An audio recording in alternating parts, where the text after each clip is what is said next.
오늘 우리에게 허락하신 하나님 말씀 읽겠습니다. 출애굽기 3장 5절과 6절, 또 20장 1절과 2절 말씀입니다.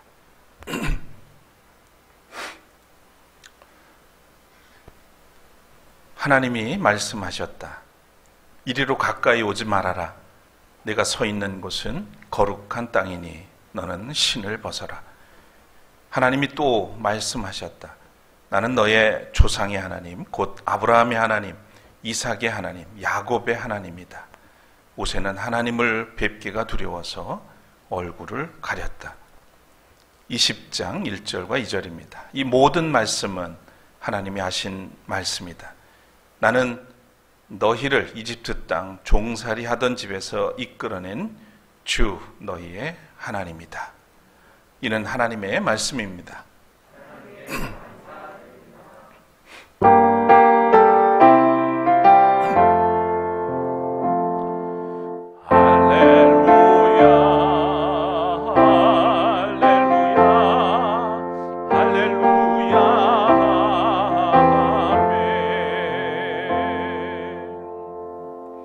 자리에 앉으시겠습니다.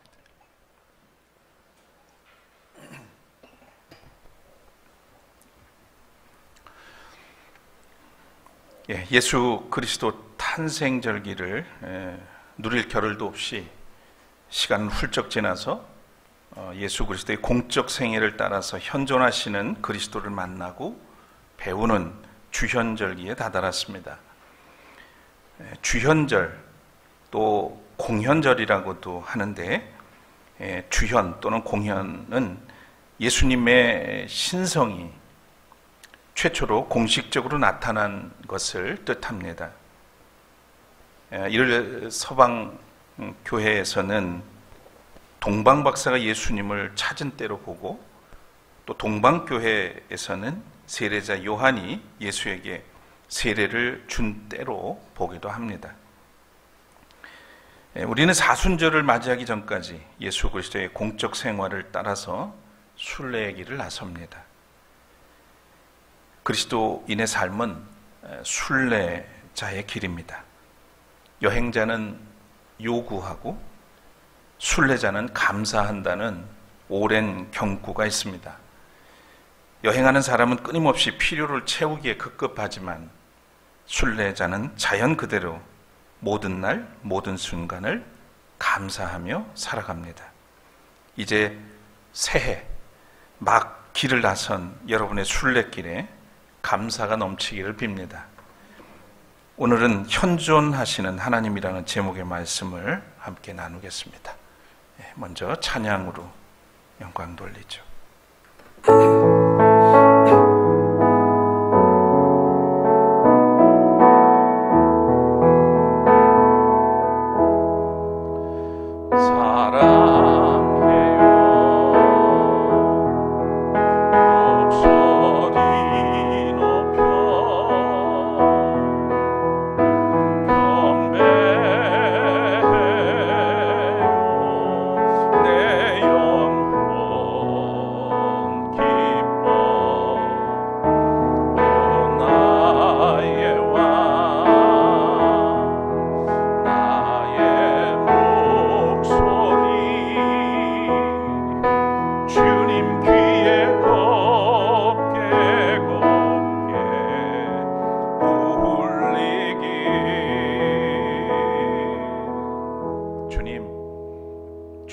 찬양합니다.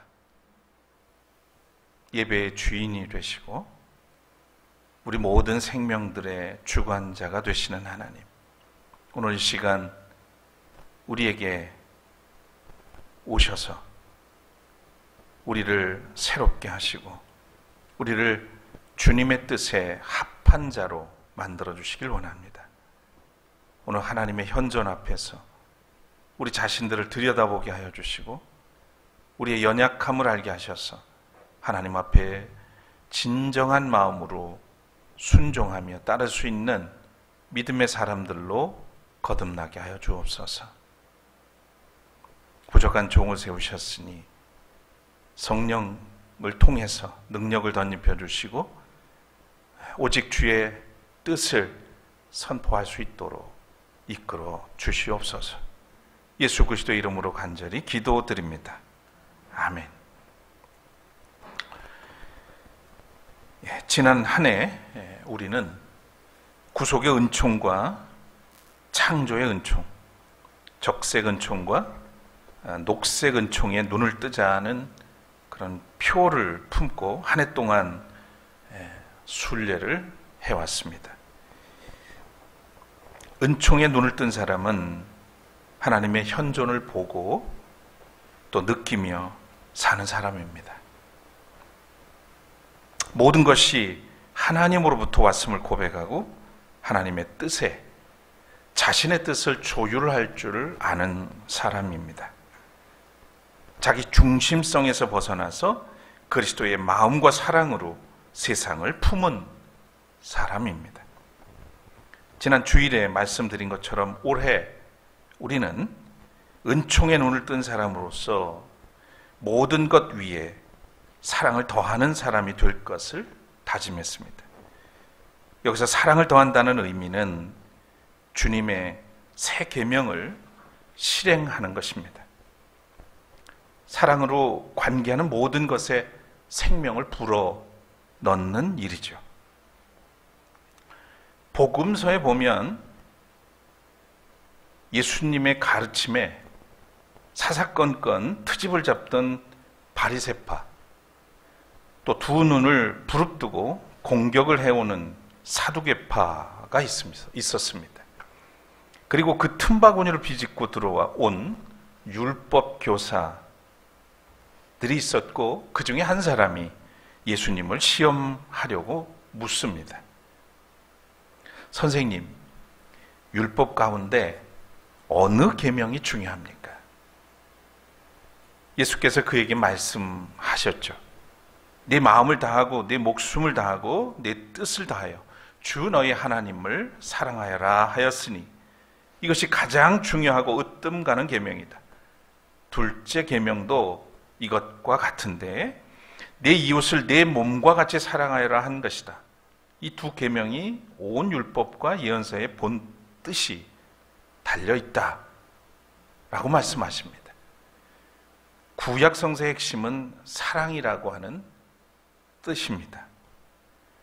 이 율법사는 어느 특정한 계명을 지켜야 되겠냐고 물었지만 예수님은 어느 특정한 계명을 지키고 안 지키고의 문제가 아니라 하나님의 말씀, 하나님의 계명은 부분이 아니라 전부를 받아들이고 그 말씀 앞에 사랑으로 응답하며 살아야 된다는 것을 말씀한 것으로, 그렇게 대답한 것으로 보여집니다. 누가복음에서 같은 맥락이지만 구성이 좀 다른데요. 율법 교사가 선생님 내가 무엇을 해야 영생을 얻겠습니까? 이렇게 묻습니다. 그러자 예수님께서 반문을 하시면서 반문을 하시게 되죠. 네가 어떻게 알고 있느냐? 율법 교사가 하나님을 사랑하고 이웃을 사랑하라고 했습니다. 그렇게 대답을 하자 예수님께서 그에게 의미심장한 말씀을 던집니다. 네 대답이 옳다. 그대로 해라. 그대로 행하여라. 그러면 살 것이다 라고 얘기를 합니다. 그러면 살 것이다. 사랑이 사는 길이다. 사랑이 살리는 길이다. 이렇게 선포하셨습니다. 미루어 볼 때 우리는 사랑하기 위해서 율법에 담긴 계명의 본질을 알아야 하고, 또 계명의 본질을 알기 위해서는 모세에게 계명을 직접 돌판에 새겨 주신 하나님이 어떤 분인지 알아야 합니다. 하나님을 알면 계명을 이해하게 되고, 계명을 이해하면 모든 것 위에 사랑을 덧입을 수가 있습니다. 기독교에 입문을 하게 되면 반드시 외워야 하는 세 가지가 있어요. 뭔지 아시죠? 이것을 기독교 신앙의 3대 보물이라고도 합니다. 사도신경, 십계명, 그리고 주기도문이죠. 청파교회 김기성 목사님은 이 세 가지를 오래된 세길이라고 얘기를 했습니다. 오래된 세길. 익숙해 있지만, 우리에게 이미 익숙해 있지만 오늘 새롭게 해석을 하고 걸어야 할 길이라고 하는 말입니다. 사도신경은 우리가 믿는 복음의 요약이죠. 그리고 십계명은 우리가 행해야 하는 행동의 요약입니다. 그리고 주기도는 우리가 소망하는 비전의 요약이라고 할 수 있겠습니다.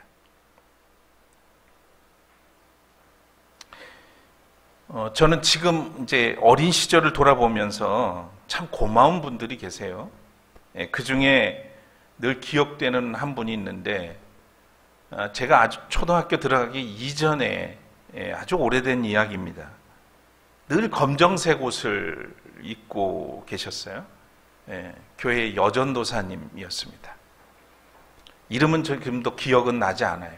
단지 성이 고씨였나 봅니다. 고전도사님 이러고 이제 따라다녔던 기억이 납니다. 이분이 동네 아이들을 모아놓고 미군 부대에서 얻어온 분유를 나누어 줬어요.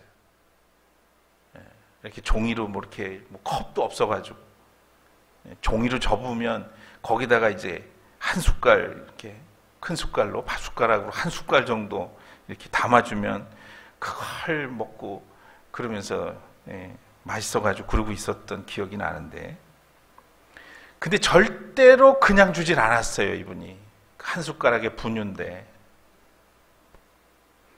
꼭 이 세 가지 보물을 돌아가면서 외우게 하고 줄 때마다 그랬습니다.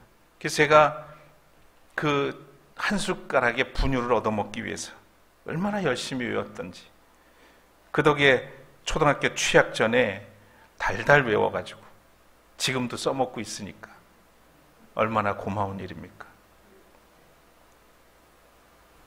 우리는 앞으로 여러 주간 동안 오래된 세길, 그 중에 십계명 순례를 하게 될 것입니다. 십계명에는 하나님의 사랑과 이웃 사랑을 담고 있기 때문입니다.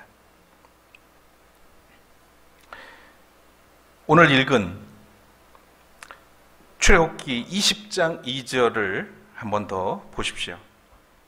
나는 너희를 이집트 땅 종살이 하던 집에서 이끌어낸 주 너희의 하나님이다. 나는 너희를 애굽에서 종살이 하던 너희들을 이끌어낸 너희의 주인 되는 하나님이다. 이렇게 말씀합니다. 이 한 문장에는 사실 어마어마한 얘기가 담겨 있는 거죠. 모세에게 시내산에서 10가지 계명을 주시는 분이 누구인지 하나님이 스스로 밝힌 장면입니다. 이집트에서 종살이하던 백성을 해방시키신 분, 히브리인을 해방시킨 하나님입니다. 이 말씀의 근간에는 출애굽 사건의 십계명을 이해할 수 있는 실마리가 있음을 암시해 줍니다. 그게 뭘까요? 출애굽 사건의 핵심에는 모세와 그를 부르신 여호와 하나님과의 관계가 있습니다. 모세가 부르심을 받던 그 상황, 현존하시는 하나님을 마주한 데서부터 시작됩니다. 그 이야기는 출애굽기 3장에 펼쳐져 있습니다. 모세가 이집트 바로의 궁전에서 장성한 후에 우연히 이집트 사람이 히브리 동족을 괴롭히는 장면을 목격하고 그 이집트 사람을 살해했죠. 근데 이 일이 탄로나자 모세는 바로를 피해서 도망을 합니다. 그래서 정착한 곳이 미디안 땅입니다. 모세는 양을 돌보면서 가슴에 들끓던 분노와 서러움의 감정을 다스리면서 살아온 세월이 40년이 지났습니다. 그 허허로운 강야에서 가축들을 돌보면서 십보라를 아내로 맞아서 게르솜을 낳습니다. 그런대로 그렇게 가정을 꾸리고 만족하며 살아가고 있었죠. 모세의 나이 80세가 되었을 무렵 그에게 운명의 날이 찾아옵니다. 풀을 뜯으며 어슬렁어슬렁 나아가는 양떼를 따라 가다 보니 어느덧 호렙산 기슭이었습니다. 저만 채 있는 떨기나무에 불이 붙은 것이 보였습니다. 더러 보았던 광경이기도 하지만 그러려니 하면서 다가서는데 문득 이상한 느낌이 듭니다. 떨기나무는 환한 빛으로 휩싸여 있고, 그런데 그 나무가 타서 없어지질 않고 재가 되질 않고 모습은 그대로이고 빛은 강렬하게 타오르는 것이죠. 불은 강렬하게 타오르고 있었습니다. 모세는 신기하기도 하고 두렵기도 했을 겁니다. 그래서 주뼛주뼛하며 그 빛을 향해 다가가고 있을 때 그를 부르는 음성이 들립니다. 모세야, 모세야. 얼떨결에 예, 제가 여기 있습니다. 이렇게 대답을 하죠. 모세가 젖먹이 때부터 그의 어머니로부터 들어왔던 하나님, 그 하나님의 현존을 마주하는 순간입니다. 떨기나무는 이집트에서는 아주 흔히 볼 수 있는 아카시아과의 키 작은 가시덤불이라고 하죠. 외모도 저 사진에서 보는 것처럼 별 볼품이 없습니다. 그래서 히브리 성서에서는 세네라고 하는 단어를 사용했습니다. 세네. 우리말에서 세네 그러면 되게 강하다는 이런 뜻을 의미인데 히브리 말로 세네는 그와는 반대입니다. 보잘것없다, 하찮다, 연약하다라고 하는 뜻을 가지고 있습니다. 모세가 본 떨기나무의 불꽃은 자연현상이 아닙니다. 말로만 듣던 하나님이 불현듯 가끔 보던 이 떨기나무의 불꽃으로 그를 찾아오신 겁니다. 낯선 곳으로 도망해서 40년을 살아온 모세, 이제는 볼품없고 보잘것없이 기운 빠진 늙음악한 그에게 하나님이 불꽃의 형상으로 나타나셨습니다. 바꿔 생각하면 하나님은 40년 동안 모세를 기다리신 것인지도 모르겠습니다. 우리의 이야기이기도 하죠. 오늘까지 기다리신 하나님. 하나님은 지금도 특별하지 않은 우리 일상 속에 현존하십니다. 유별나지 않은 사람, 보잘것없는 사람, 인간으로서 가장 연약할 때 찾아오시죠. 어쩌면 인간적인 욕심과 기운이 빠지기를 기다리셨다가 찾아오셨을 겁니다. 중요한 것은 모세에게 현존하시는 하나님을 다가가서 모세처럼 현존하시는 하나님을 다가가서 우리가 마주하는 겁니다. 믿음의 사람은 모든 감각과 지각과 마음을 열어야 합니다. 하나님은 어디에나 계시고 평범한 일상에서도 경험할 수 있기 때문입니다. 교회만이 아니고요. 더 또 은혜가 많다는 기도원도 아닙니다. 어떤 저 큰 교회도 아닙니다. 그 수많은 사람들이 모인다는 거기가 아니에요. 하나님은 어디에나 계십니다.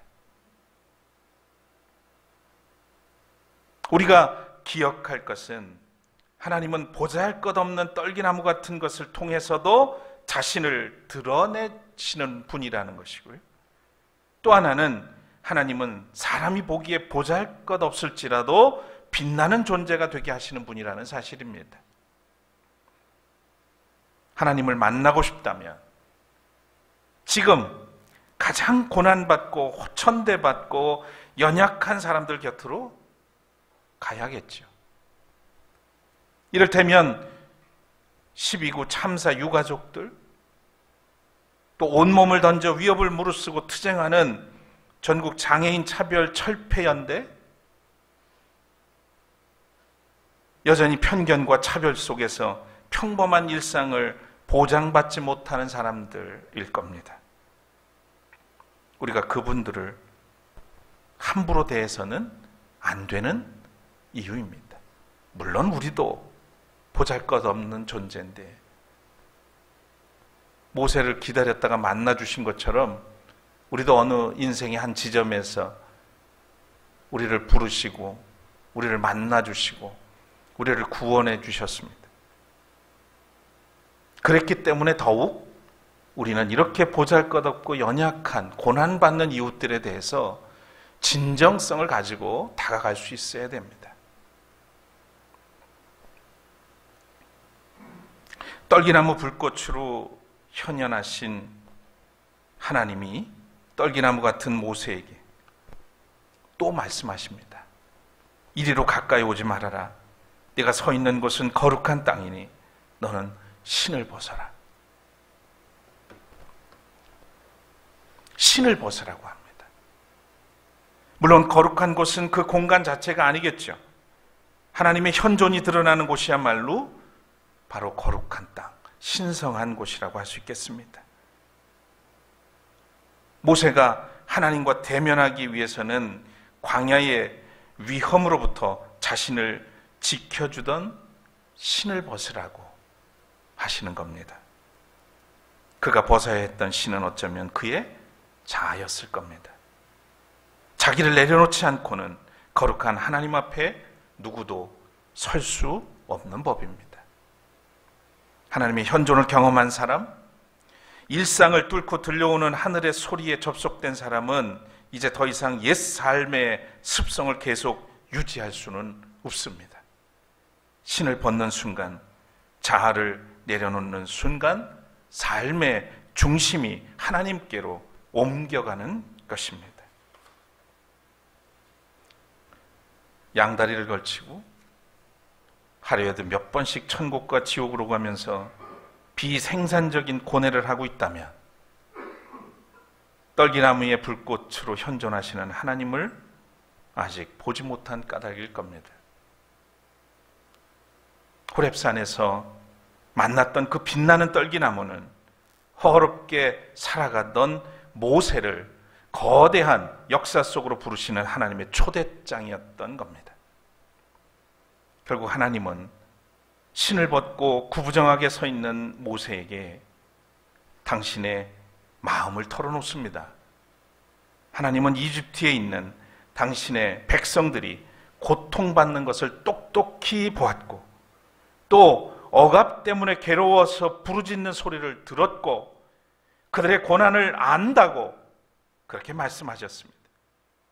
그래서 하나님께서 직접 내려가서 이집트 사람의 손아귀에서 그들을 구하여서 새로운 땅으로 데려가려고 한다고 말씀을 하십니다.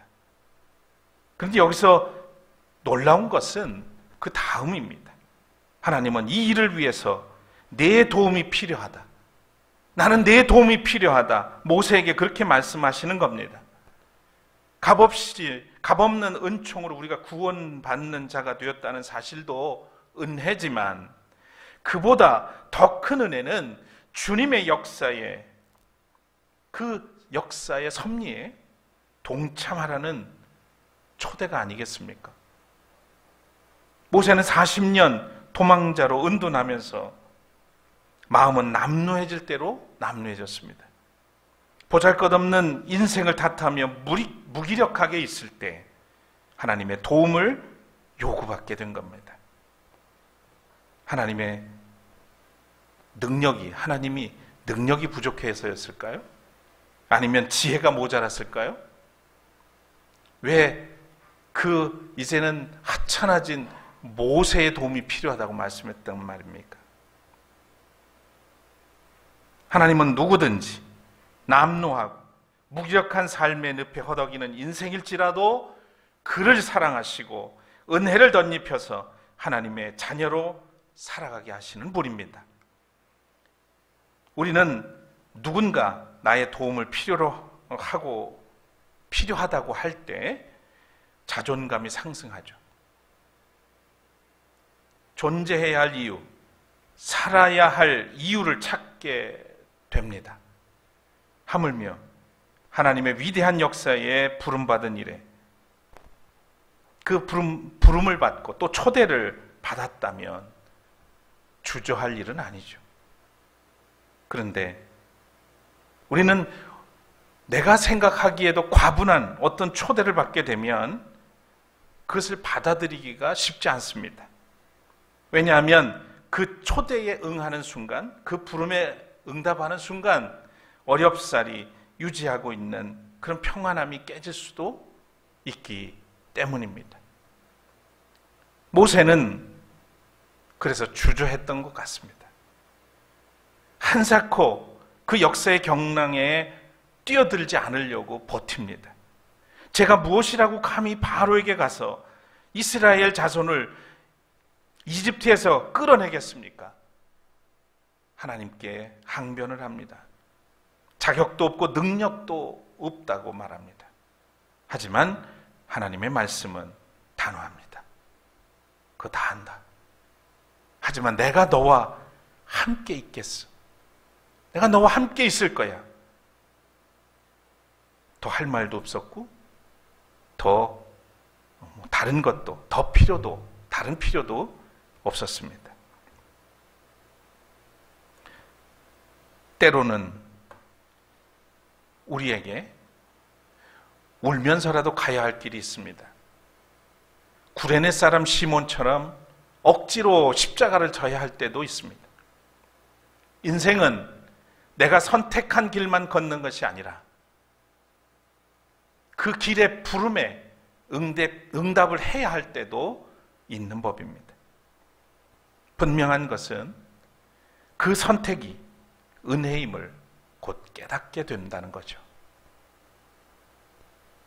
우리의 선택은 종종 후회로 돌아오지만 하나님의 선택은 언제나 옳습니다. 하나님의 선택은 언제나 우리에게 은혜요 감사입니다. 모세는 더 이상 상대할 수 없게 되자 하나님의 이름을 묻습니다. 불타는 떨기나무 가운데서 이름을 묻는 모세의 질문에 하나님은 이렇게 대답하죠. 나는 스스로 있는 자 아니라 I am who I am.